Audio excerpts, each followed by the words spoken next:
네, 안녕하세요. 거기정통부의 미디어 컨텐츠 PM 역할을 하고 있는 이준호라고 합니다. 저희가 미디어테크 오픈랩이라고 하는 주제를 가지고 작년부터 계속 기술을 산업체에 좀 태핑을 시켜보기 위한 이런 행사들을 하고 있는데, 오늘은 또 여기 지금 WS 전시 기간 일정 공간에서 또 하다 보니까 성격이 좀 다른 것 같긴 합니다.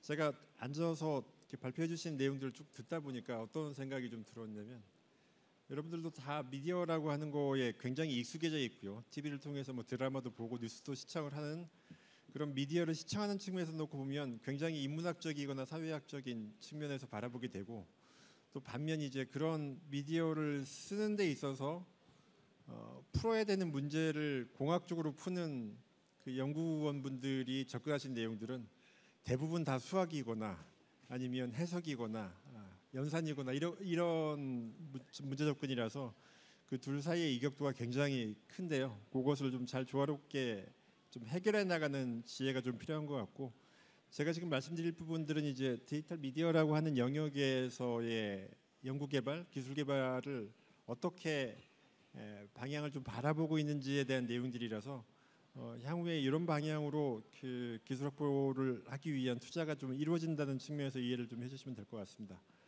전반적으로 뭐 동향과 그다음에 저희가 미래 미디어를 어떻게 바라보고 있는지, 그리고 미디어 산업 자체가 이제 국내 시장에 국한되는 게 아니라 뭐 국내 경계 자체가 아예 없으니까 글로벌 진출을 하기 위해서는 어떤 관점으로 내용을 보고 있는지 그런 말씀 좀 드려보도록 하겠습니다. 미디어 산업 생태계에 들어와 계신 분들하고 그냥 단순히 미디어를 시청하시는 분하고 입장이 좀 다르실 텐데요. 크게 보면 지금 화면에 보시는 것처럼 한 6가지 정도 단계로 미디어 산업이라고 하는 것이 돌아간다고 이해를 하시면 될 것 같습니다. 일단 하나의 뭐 한 편의 드라마를 만들거나 영화를 만든다고 싶으면 이 드라마를 만들기 위해서 과연 이런 걸 만들어도 되는지 시장 조사가 먼저 선행이 돼야 되고요. 그래서 매력적인 어떤 뭐 시나리오가 됐든지 아니면 어떤 컨텐츠가 됐든지 이런 것들을 준비를 해서 만들어야 되는 단계가 시장 조사 단계가 있고, 그렇게 하기로 했다 그러면 이제 기획을 좀 잘 해야 되겠죠. 배우를 뭐 어떻게 할 건지, 뭐 누가 투자를 받을 건지 이런 기획 단계가 있고요. 실질적으로 이제 미디어를 제작하는 단계가 있습니다. 물론 제가 지금 말씀드리는 것은 뭐 라이브하고 사전 제작하는 거랑은 또 다릅니다만, 이제 제작을 하게 되면 여기에서는 뭐 카메라를 가지고 배우들이 출연하고 어떤 로케이션 장소에 가서 영화를 찍고 뭐 이런 식의 과정들이 있는 거죠. 그리고 과거에는 한 시계를 한 30년 정도로 앞당긴다고 싶으면 컴퓨터 그래픽이나 뭐 특수효과라고 하는 게 아예 존재하지 않았겠습니다만, 지금은 카메라로 촬영했던 이미지 자체를, 영상 자체를 다 디지털 형태로 저장을 해서 그걸 서비스를 하기 때문에 비용이 많이 들어가는 위험도가 높은 이런 부분들을 이제 컴퓨터 그래픽스 내지는 특수효과를 이용을 해서 처리를 하는 부분들이 좀 비중이 계속 커지고 있습니다. 그렇게 해서 그렇게 해서 후반 제작을 하게 되고, 후반 제작을 하고 난 다음에는 이제 방송사 같은 경우에는 방송사 타워를 이용해서 전파를 이용해서 보내기도 하고요. 그다음에 IPTV 같은 플랫폼사, 그리고 뭐 웨이브, 티빙, 뭐 넷플릭스, 더 나아가서는 뭐 유튜브 이런 데를 통해서 전송을 하고 하는 플랫폼 영역이 있고요. 앞서 제일 처음에 키노트 발표를 해주셨던 것처럼 미디어 산업에 있어서 또 굉장히 큰 하나의 축이 광고입니다. 저희가 뭐 영화는 티켓값을 주고 나가서 영화를 보면 되겠습니다만, 그 외에 뭐 유튜브라든가 아니면 뭐 OTT를 통해서 이렇게 시청하고 하는 부분들은 구독이라고 하는 형태도 있습니다만, 뭐 광고가 굉장히 주요한 수입원이기 때문에 이 광고적 효과를 내기 위해서는 그럼 이 미디어를 어떤 사람들이 어떻게 봤는지에 대한 반응들을 잘 추출하는 것들이 아주 중요한 역할이라고 말씀드릴 수 있겠습니다. 이 한 6가지 정도의 단계에 뭐 방송하고 OTT를 각각 구분해 보면 뭐 시청률을 분석한다거나 기획을 한다거나 제작을 한다는 단계로 구분해 볼 수 있을 텐데, 상단 우측에 디지털 기술이 개입할 수 있는 영역을 좀 표시를 해봤거든요. 사실 뭐 시장 조사라든가 기획 이런 단계에서 디지털 기술이 일부 쓰일 수는 있긴 하겠습니다만, 아주 본격적으로 쓰인다고 보긴 좀 어려울 거고요. 실질적으로 디지털 기술이 많이 개입하는 부분들은 실질적인 제작부터 후반 제작, 그다음에 플랫폼으로 서비스하는 부분들, 그다음에 이후에 시청자에 대한 피드백을 받는 부분들에 대해서는 디지털 기술이 적극적으로 개입을 해야 되고, 차츰 그 비중이 올라가고 있는 훨씬 더 많은 비중을 차지하고 있다고 보시면 될 것 같습니다. 우측 상단에 AI 제너레이티브라고 이렇게 아이콘을 하나 표시를 해놨는데 한 2, 3년 전만 해도 이제 이런 것들을 다 디지털로 처리를 하기 위한 기술 개발들이 좀 고도화됐는데 한 뭐 1, 2년 사이에 급격하게 오늘 뭐 주제도 그렇고 많은 분들이 발표를 해주신 내용에도 뭐 AI라고 하는 말이 워낙 많이 언급이 됐다시피 디지털 기술만으로 얻어지는 효과 외에 AI가 개입돼서 얻어지는 효과들이 훨씬 더 극대화됐기 때문에 AI가 활용되는 비중들이 현재도 그렇고 앞으로도 훨씬 더 많이 늘어날 거라고 보시면 될 것 같습니다. 저희가 이제 미디어라고 하는 산업 자체를 그 특정하게 뭐 TV 이렇게 딱 특정하기는 어렵습니다. 워낙 범주가 좀 넓기 때문에. 그런데 통상적으로 저희가 뭐 영화를 보거나 뭐 TV를 보거나 아니면 또 다른 뭐 스마트폰을 뭔가를 이용한다고 하는 형태의 미디어 서비스를 봤을 때 한 과거에는 어땠고 현재는 어땠고 앞으로는 어떻게 바뀌어 나갈 것인지를 개략적으로 보면 지금 화면에 보여드린 것과 같은 변화로 갈 거라고 생각을 하고 있습니다. 과거에는 저희가 8시 내지는 9시에 TV를 딱 틀어서 뉴스를 봐야 되는 시대였거든요. 그러니까 미디어를 공급하고 있는 쪽이 그 헤게모니를 확실하게 가지고 있는 상태에서 공급자가 정해져 있는 상태에서 다수의 시청자가 그 공급자의 정해져 있는 룰에 따라서 미디어를 소비하는 형태가 과거의 형태였습니다. 이때는 이제 방송사가 굉장히 주요한 그 영향을 많이 미쳤었고 광고라고 하는 부분들도 이 공급을 어떻게 하느냐에 따라서 광고가 어떻게 배분이 되는 구조로 돼 있던 게 이제 과거의 형태였고요. 이 당시에는 시청을 하는 사람들의 시청 방식 역시도 공급자가 결정하는 방식이었습니다. TV를 통해서 봐야 된다. 8시에 뉴스가 나온다, 9시에 뉴스가 나온다가 결정되어 있는 형태였죠. 그런데 지금은 저희가 지금 어떻게 미디어를 보고 있냐면 여전히 방송사가 공급해주고 있는 미디어를 보고 있는 부분도 있습니다. 그런데 유튜브라든가 아니면 뭐 OTT라든가 이런 그 미디어가 소비될 수 있는 또 다른 플랫폼들을 이용해서 미디어를 소비하는 비중들이 과거보다 현저히 높아진 게 사실인 거고요. 지금은 시간 정해놓고 뉴스를 보시는 분들이 그렇게 많지 않을 것 같습니다. 오히려 사용자가 원하는 형태의 미디어 클립들이 잘 편집되거나 조합되어 있는 것들을 선호하는 유저들이 더 많고요. 또 이 미디어 산업에서 광고를 통해서 얻어지는 그 수익원이라든가 그 매출이라든가 이런 부분들이 굉장히 큰 영향을 미치기 때문에 사용자가 어떤 반응을 보이냐에 따라서 미디어의 가치가 좀 달라지는 형태로 양상이 바뀌어가고 있거든요. 그래서 지금 OTT라든가 유튜브 같은 플랫폼들이 굉장히 주요한 역할을 하게 돼 있고요. 그럼 앞으로는 어떻게 바뀌어갈 것인지 그건 그 시간이 가봐야 알 것 같은데요. 지금 전망해 본다고 하면 이제 디지털화되어 있는 플랫폼이 뭐 방송사, IPTV, 뭐 유튜브 같은 것들을 가리지 않고 하나의 플랫폼으로 역할을 할 것 같다라고 뭐 전망을 좀 해보고 있습니다. 지금도 방송사는 제작을 하고 미디어를 보내는 역할을 하고 있습니다만 앞으로 가게 되면 디지털이라고 하는 플랫폼 아예 뭐 1인 미디어부터 시작해서 미디어를 공급하는 공급사들이 있을 거고 이런 플랫폼들을 그럼 누가 움직일 것인가? 그러면 제작하는 쪽에서의 일부 펀딩도 있겠습니다만 이 미디어를 매개로 해서 뭐 광고라든가 아니면 또 다른 뭐 쇼핑이라든가 수익원이 생길 수 있는 재원들이 들어오게 되면 그 재원에 따라서 생태계가 이렇게 구성이 되는 형태로 바뀌어 나갈 것 같습니다. 그 중간에 우측 하단에 지불 방식의 변화라고 해서 패스트라고 적혀 있는데 사실 뭐 이쪽 분야의 일을 하고 계시는 분들은 뭐 저 패스트라고 하는 용어를 잘 알고 있긴 합니다만 일반인 분들은 저 패스트가 왜 저게 뭐 패스트라고 하는 단어가 들어와 있는지 잘 모르실지 모르겠습니다만 저희가 지금 OTT를 구독을 할 때 구독료를 내고 그 OTT를 시청하는 형태인데 광고를 보면 OTT를 무료로 볼 수 있게끔 해주는 그러니까 광고 구독형 형태의 OTT라고 보시면 될 것 같습니다. 지금은 이제 광고를 구독하면 OTT 요금을 좀 내려주는 식인데 광고적 효과가 더 크다고 하면 아예 비용을 받지 않고도 광고에 의해서도 OTT를 시청할 수 있는 형태로 새로운 영역들이 좀 만들어져 가고 있다고 보시면 될 것 같습니다.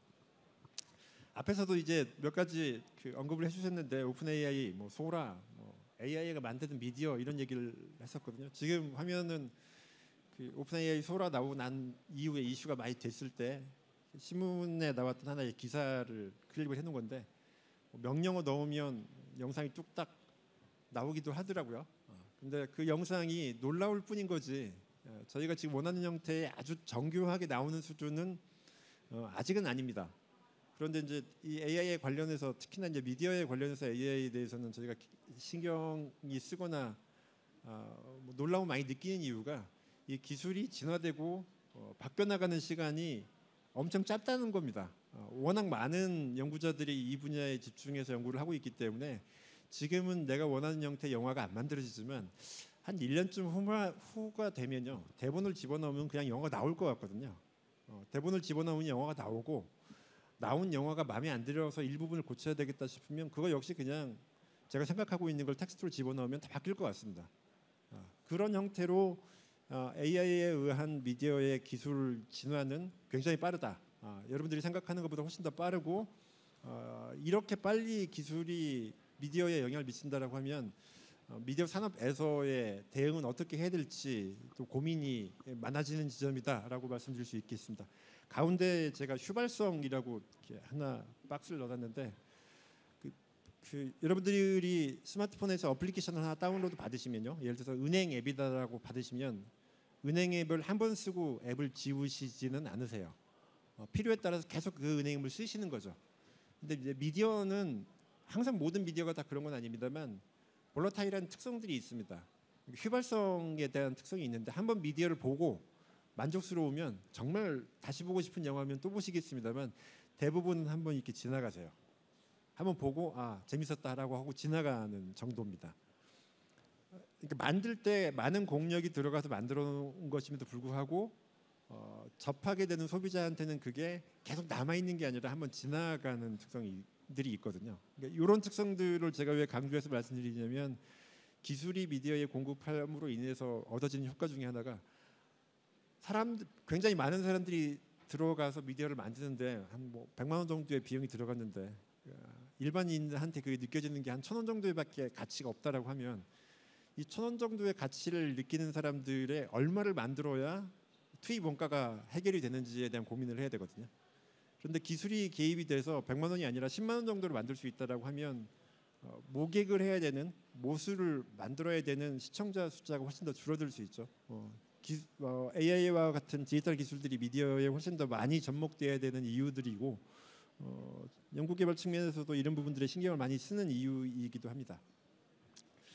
뭐 이걸 상세하게 말씀드리긴 그렇고요. AI가 미디어에 관련돼 있는, 이미지에 관련돼 있는 기술에 대한 진화를 간단하게 표시를 해놓은 겁니다.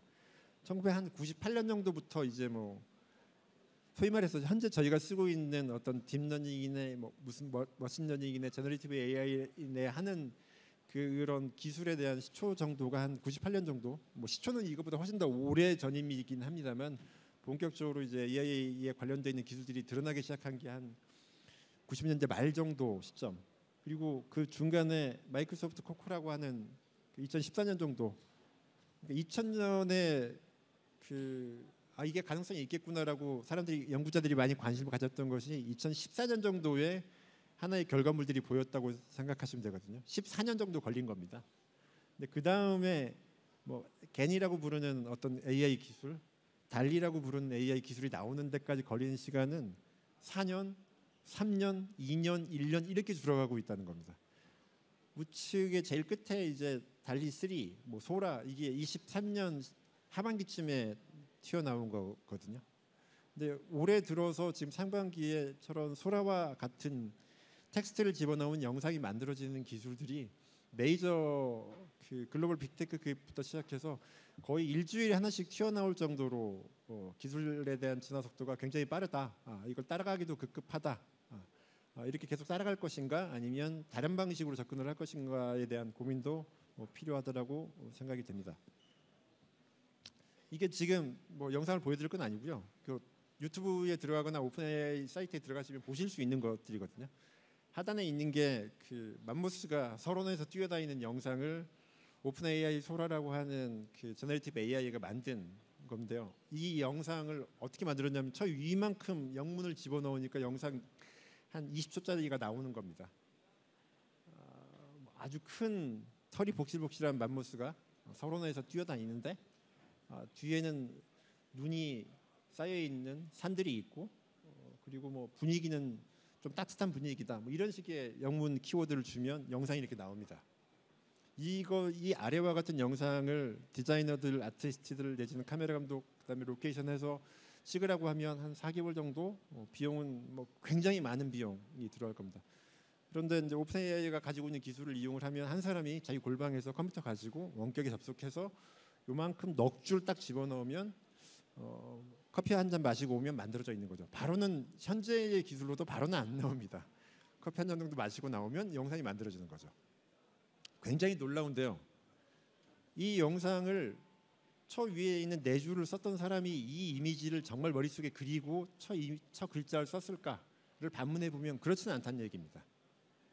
대체적인 의도가 반영되어 있는 영상이 나오는 정도의 수준은 됐는데 사람의 머릿속하고 똑같은 형태의 결과가 나오기에는 어렵다는 거죠. 뭐 프롬프트 엔지니어링이라고 하는 말을 들어보신 적이 있을지 모르겠습니다만, 그래서 저 네 줄 정도 되는 문장을 어떻게 잘 쓸 것인지에 대한 것도 요즘 그 ICT 쪽에서는 굉장히 좀 중요하게 다뤄지는 연구 분야 중에 하나입니다. 근데 여전히 생각을 글자로 풀어내고 글자를 다시 어떤 이미지나 영상으로 만들어내는 데 사이에 갭은 분명히 존재한다. 그런데 일정 부분 활용할 수 있는 부분들은 굉장히 많이 있다 정도로 이해를 해주시면 될 것 같습니다. 지금부터는 이제 저희가 미래 미디어가 어떻게 바뀌어나갈 것인지, 그다음에 그래서 연구개발은 어떻게 해야 되는지, 기술은 뭘 확보를 해야 되는지, 어떻게 생각하고 있는지를 좀 말씀을 드려보도록 하겠습니다. 윗부분은 제가 그림을 잘 그리지 못해서 그러는데요. 위에 있는 좀 회색 바탕의 박스가 저희가 지금 미디어를 소비를 하고 있는 전형적인 그 흐름이라고 보시면 됩니다. 좌측에 카메라로 영상을 찍어서요. 중간에 있는 것처럼 이렇게 한 프레임 영상들이 만들어져서 얘를 디지털화되어 있는 형태로 인코딩을 해서 전파로 보내거나 인터넷으로 보내서 TV가 받아서 화면상에 다시 재현하는 식의 구조가 현재 영상 서비스가 제공되고 있는 구조입니다. 근데 디지털화되어 있는 그 어떤 데이터로 미디어가 전달돼서 다시 보여지는 식의 구조인데, 여기에 한 가지 그 숨겨져 있는 사실이 카메라로 아날로그를 찍으면요, 제가 여기서 여러분들이 앉아 있는 상태를 카메라로 딱 찍으면 이 상태가 고정돼서 영상으로 만들어지는 것뿐이지 사실 여러분들의 개개인의 내용들을 다 담는 건 아닙니다. 그런데 이런 형태로 영상 서비스가 되다 보니까 예를 들어서 어떤 감독이 뭐 드라마를 찍거나 영화를 찍을 때 잘 찍은 줄 알았어요. 근데 나중에 플레이를 해보니까 자기가 의도한 게 아니면요, 다시 찍어야 돼요. 다시 찍어야 됩니다. 그 뭐 이게 들 수 있는 예인지는 모르겠습니다만 가끔씩 여러분들이 기사에서 어떤 걸 접하게 되냐면, 굉장히 유명한 배우, 최근에도 아마 그런 사건이 있었던 것 같은데, 굉장히 유명한 배우인데 그 배우가 광고를 찍었어요. 그런데 이 배우가 개인적인 생활을 하다가 어떤 뭐 이렇게 구설수에 좀 휘말리게 된 겁니다. 그럼 광고주는 그 배우가 나온 광고를 원치 않거든요. 그럼 그 광고를 내려야 됩니다. 다시 찍어야 되는 거죠. 그 제품을 광고를 하고 싶으면.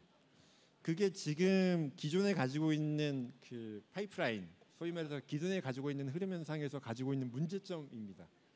그런데 디지털 기술을 잘 이용을 하면 앞서 제가 보여드린 것처럼 뭐 오픈AI, 소라 이런 걸로 영상을 만들 수 있을 정도의 기술이 된다고 하면, 아니 그 배우가 문제가 있으면 그 배우만 싹 바꿔치면 되지 않나? 이런 생각 해볼 수 있지 않습니까? 근데 현재 포맷으로는 그게 불가능한 거고, 향후에도 그 포맷이 쉽게 바뀔 것 같지는 않습니다. 그런데 이제 디지털 기술이 어떻게 기여를 할 것인지 저희가 지금 고민하고 있는 부분은, 기존과 같이 영상 서비스가 되는 것들은 그대로 내버려 두되 완전히 디지털화되어 있는 정보를 담을 수 있는 또 다른 계층을 만들어서 이 계층을 잘 활용해보자라고 하는 식으로 접근 방식을 좀 가져가 보려고 하고 있습니다. 과거에는 TV, 여러분들이 댁에서 시청하는 TV에 가장 많은 그 원가를 차지하고 있는 것은 LCD나 LED 디스플레이입니다.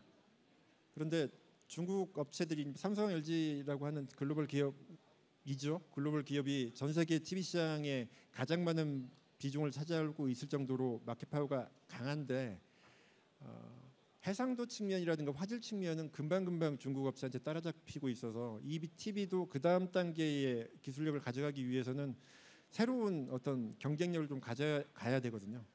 근데 이제까지는 계속 크게만 만들면 됐었습니다. 크게 만들고 아주 조밀하게 만들면 됐는데, 앞으로는 이제 TV 사이즈가 계속 커지면요, 52인치였다가 60인치, 60인치였다가 100인치, 100인치까지는 어떻게 좀 가볼 수 있을 것 같습니다.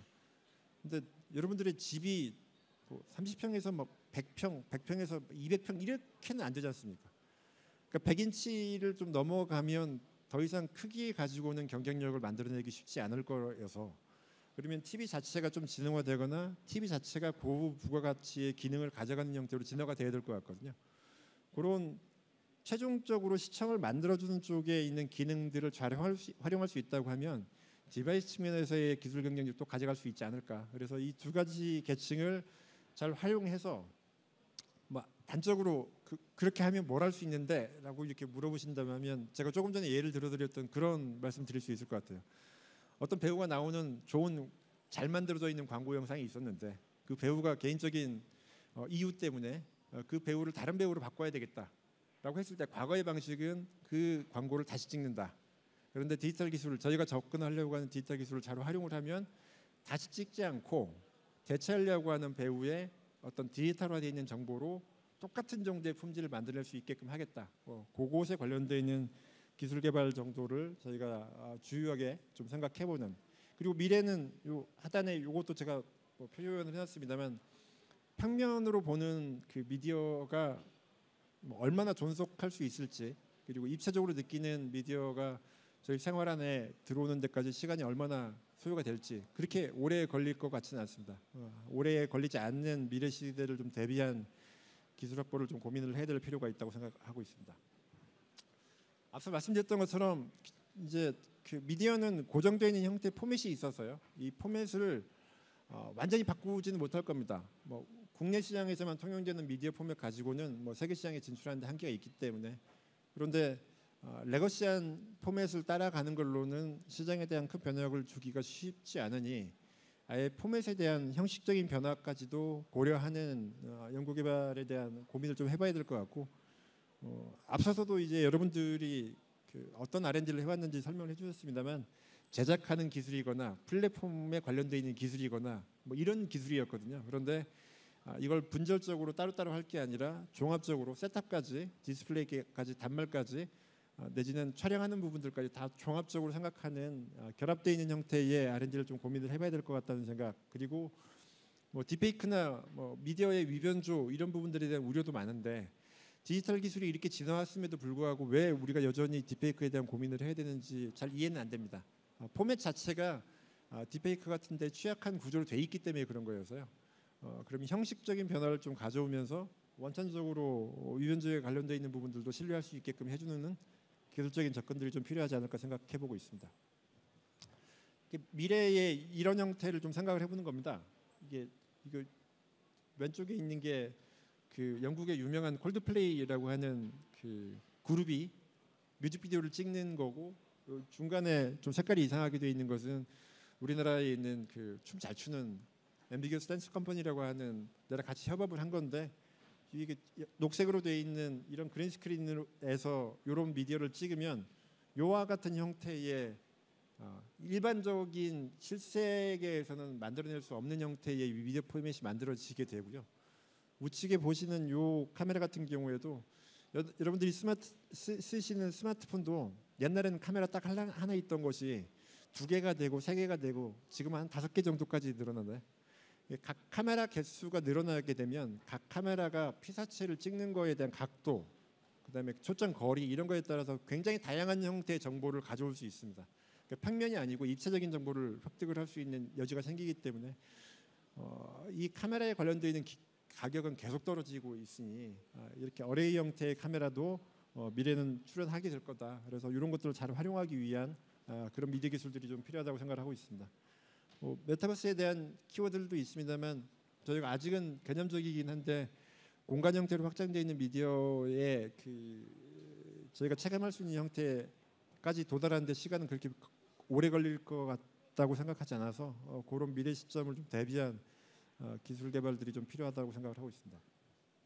전체적으로 보면 뭐 그래서 어떤 기술을 개발할 건데라고 이렇게 질문하실 수 있을 거거든요. 한 7가지 정도로 저희가 카테고리를 좀 나눠보고 있습니다. 입체적으로 어떤 객체를 만들어내는 데 필요한 것들이 있을 거고요.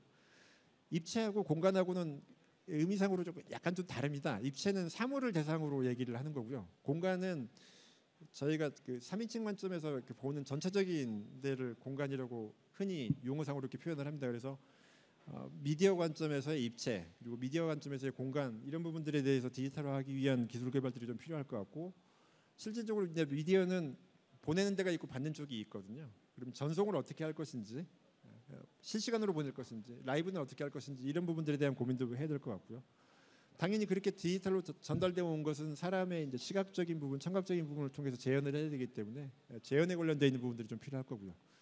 그리고 어찌 보면 무엇보다도 더 중요한 것은 앞서 말씀드렸던 것처럼 기존에 있는 미디어 형식을 따르는 게 아니라 새로운 형태, 아주 혁신적인 형태의 미디어 형식을 좀 가져간다 싶으면 이건 표준화라고 하는 과정들이 필수적으로 따라붙어야 되는 일들입니다. 미국 사회에서 통해야 되고 유럽 사회에서 통용이 돼야 되기 때문에 규격화시키기 위한 표준화에 관련되어 있는 부분들도 저희가 좀 중요한 과제로 인식을 하고 있습니다.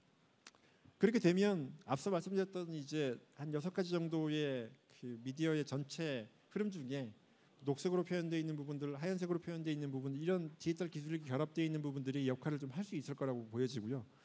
저희가 뭐 아직은 뭐 차년도부터 내년도, 내후년도에 어떤 R&D를 할 건지 확정이 되지는 않았습니다만 예산적으로 투자가 가능하다라고 하면 우선적으로 좀 해봐야 될 기술들은 이런 것이지 않을까 싶어서 한 5가지 정도 정리를 좀 해본 거고요. 일단 미디어를 만들기 위해서 AI가 자동적으로 영상을 만들어내주는 이런 부분들에 대한 기술들 필요할 것 같고요. 앞서 제가 예로 설명드렸던 것처럼 원래 찍었던 그 배우를 다른 배우로 바꾸고 싶다. 그러려면 디지털화되어 있는 사람이 필요할 텐데 그걸 흔히 그냥 디지털 휴먼이라고 표현을 하거든요. 그런데 누가 봐도 기계 같은 휴먼이 아니라 정말 사람이 움직이는 것과 같은 사람이 똑같은 움직임을 만들어낼 수 있는 그런 휴먼에 관련되어 있는 기술들이 좀 필요할 것 같고 영상의 고화질화하는 부분들도 당연히 필요할 것 같고요. 그리고 평면이 아니라 공간 입체로 확장되어 있는 자동적으로 미디어를 확장시켜주는 부분들 그리고 이제 그 미디어를 전송하는 측면에 있어서도 지금은 그냥 한쪽에서 보내고 한쪽에서 받는 방식인데 이게 좀 계층화될 수 있을 것 같다. 그래서 여유가 좀 많은 쪽에서는 많이 받아가고요. 여유가 좀 없는 쪽에서는 적은 정보를 가지고 와서도 고품질화시키는 이런 부분들이 제가 좀 우선적으로 좀 고민을 해봐야 되는 과제가 아닌가 싶습니다.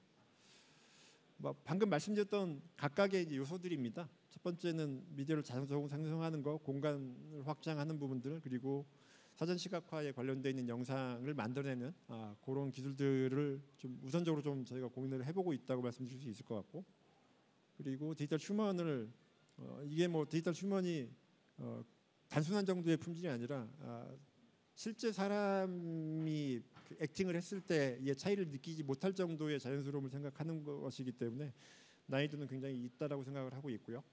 그리고 국내에서 그 이런 디지털 미디어가 잘 성장하려면 플랫폼 전송하는 쪽에 그 경쟁력이 뛰어나야 됩니다. 많이 만들어서 많이 보게끔 하는 것은 약간 박리담회 같은 스타일이고요. 조금 만들어서라도 잘 팔게끔 하는 것이 국내 산업에 있어서 아주 중요할 거라고 생각이 되는데 여러분도 아시다시피 뭐 해외에서 들어와 있는 플랫폼에 대한 의존도가 너무 높기 때문에 국내 플랫폼에 대한 경쟁력을 좀 확보시키기 위한 뭐 기술 개발, 투자 이런 부분들을 뭐 중요하게 인식하고 있다고 이해하시면 될 것 같습니다. 그렇게 되면 뭐 미래 미디어가 어떻게 바뀔 것인지 뭐 그때까지 가봐야 될 것 같습니다. 뭐 지금으로선 예단하기 좀 어렵긴 합니다만 미디어에 대한 뭐 공간으로 확장되는 고품질 미디어에 대한 뭐 제작 서비스 소비에 관련돼 있는 전주기의 기술들이 확보될 수 있지 않을까. 그리고 이 방송이나 미디어가 이동통신, 통신하고 좀 비슷한 특성들을 가지고 있는 것이 표준이라든가 어떤 규격을 선도하게 되면 그 시장을 좀 주도하는 특성들을 가져가고 있기 때문에 이게 뭐 수학적으로 표현되어 있는 뭐 그런 공식은 아닙니다만 새로운 형식에 대한 국제 표준화 이런 부분들도 아주 좀 중요하게 좀 다뤄져야 될 거라고 생각이 됩니다. 그리고 이제 사회 경제적인 측면에서 보면 이것도 역시 좀 조심스러운 표현이긴 합니다만 미디어 산업은 소수의 공급자가 다수의 시청자를 이렇게 흔드는 듯한 특성들을 좀 가지고 있는 사업입니다. 그러다 보니 굉장히 많은 사람들이 관심을 갖고 있긴 합니다만 새로 이렇게 진입하는 것 자체가 어려운데요. 진입을 조금 더 낮추고 훨씬 더 많은 기업들이 미디어 생태계 안에 들어올 수 있게끔 하는 그런 효과들이 좀 있지 않을까. 그러면 전반적으로 미디어 산업 자체에 대한 두께가 더 늘어날 수 있을 것 같다라는 생각이고요. 그리고 또 미디어는 여러분들도 뭐 직관적으로 그냥 인식되시겠습니다만 할 수 있는 사람들이 정해져 있는 것 같은 그 산업 특성들이 좀 있거든요. 그래서 디지털 기술을 잘 다루는 사람이 미디어 생태계에서 앞서 발표해 주신 분들은 굉장히 열심히 위험을 감수하고 하시는 분들이고요. 디지털 테크 기업, 테크 기술, 디지털 기술을 바탕으로 미디어 산업에서 활동하는 스타트업이 좀 늘어날 수 있게끔 하는 부분에 기여할 수 있지 않을까 싶습니다.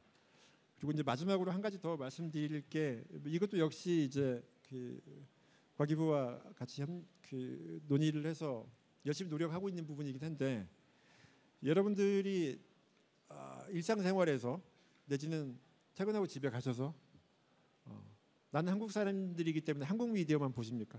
그렇지 않지 않습니까? 이미 미디어 산업은 미디어의 소비 시장이라고 하는 것은 국가적 경계 자체가 아예 없는 시장이 돼버렸기 때문에 그리고 언어적인 장벽이라든가 문화적인 장벽들을 뭐 자막이나 뭐 더빙이라든가 이런 걸로 해소해 나가고 있기 때문에 미디어는 이제 뭐 국가에 대한 바운더리가 아예 없는 시장이라고 볼 수 있죠. 역으로 본다면 국내에 있는 미디어도 그만큼 해외로 많이 나가야 되고요. 국내에서 만드는 미디어가 국내 시장을 바라보고 비즈니스를 하면 안 될 것 같습니다. 그래서 더 적극적으로 글로벌 시장에 진출할 수 있게끔 유도하는 것들이 좀 필요하다고 생각이 되고 그런 목적으로 이제 국내 미디어 테크 기업들이 국내 미디어 기업들이 글로벌리 서비스를 하기 위해서 어떤 지원들이 기술적인 지원들이 필요할 텐데 그런 것들을 약간 챌린지 형태로 모수를 좀 만들어서 한번 경쟁하게끔 해보고 경쟁한 거에서 좀 좋은 결과가 나오면 그 다음에 또 후속적인 지원을 해주는 방식의 그런 사업들도 저희가 좀 준비를 하고 있으니 좀 계속 관심을 좀 가져주시고 뭐 정부에서 지원하는 내용들을 좀 살펴보시면 연구개발 하시는 쪽이나 사업화 하시는 쪽에 좀 도움이 되지 않을까 싶습니다. 제가 그 연구개발 관점에서 전반적인 내용들을 좀 말씀드린 거였고요. 뭐 이 장내가 그렇게 조용하거나 그러진 않아서 혹시 질문 있으시면 말씀 주시고 그렇지 않으면 여기 IITP 홈페이지 같은 데 들어오시면 저희한테 의견 남기실 수 있는 창구는 여러 군데가 있기 때문에 의견을 좀 적극적으로 주시면 저희가 최대한 반영해서 산업에 좀 도움이 될 수 있게끔 그렇게 노력을 하도록 하겠습니다. 이상입니다.